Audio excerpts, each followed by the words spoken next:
Dördüncü söz. Bismillahirrahmanirrahim. Es-salatu imadu'd-din.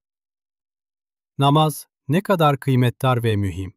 Hem ne kadar ucuz ve az bir masrafla kazanılır, hem namazsız adam ne kadar divane ve zararlı olduğunu, 2 kere 2, 4 eder derecesinde kat'i anlamak istersen, şu temsili hikayeciye bak gör.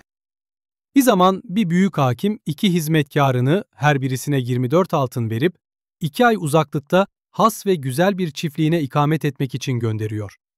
Ve onlara emreder ki, şu parayla yol ve bilet masrafı yapınız. Hem oradaki meskeninize lazım bazı şeyleri mübaya ediniz.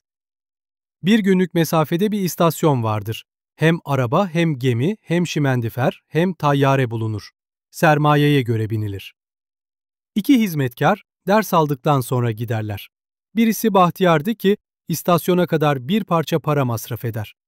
Fakat o masraf içinde efendisinin hoşuna gidecek öyle güzel bir ticaret elde eder ki sermayesi birden 1000'e çıkar. Öteki hizmetkar bedbaht, serseri olduğundan istasyona kadar 23 altınını sarf eder. Kumara mumara verip zayi eder. Bir tek altını kalır. Arkadaşı ona der, "Yahu şu liranı bir bilete ver. Ta bu uzun yolda yayan ve aç kalmayasın. Hem bizim Efendimiz kerimdir. Belki merhamet eder, ettiğin kusuru affeder. Seni de tayyareye bindirirler. Bir günde mahalli ikametimize gideriz.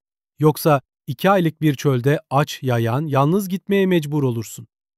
Acaba şu adam inat edip o tek lirasını bir define anahtarı hükmünde olan bir bilete vermeyip, muvakkat bir lezzet için sefahete sarf etse, gayet akılsız, zararlı, bedbaht olduğunu en akılsız adam dahi anlamaz mı?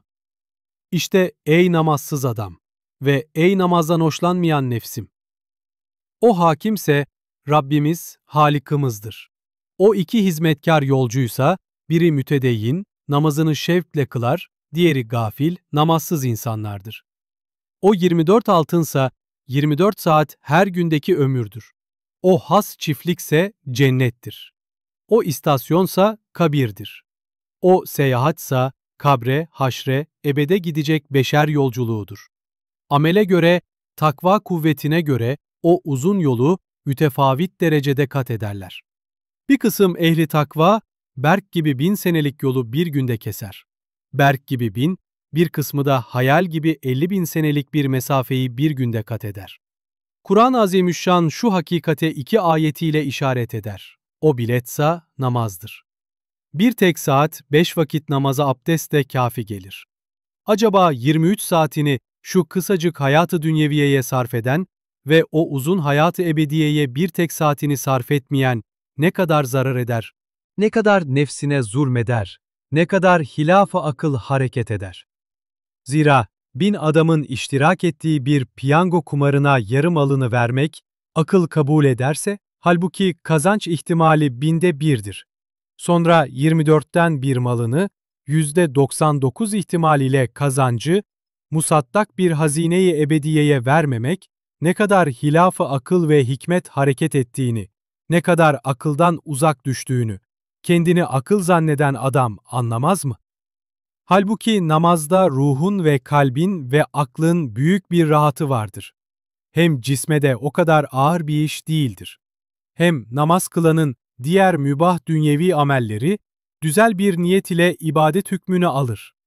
Bu surette bütün sermayeyi ömrünü ahirete mal edebilir.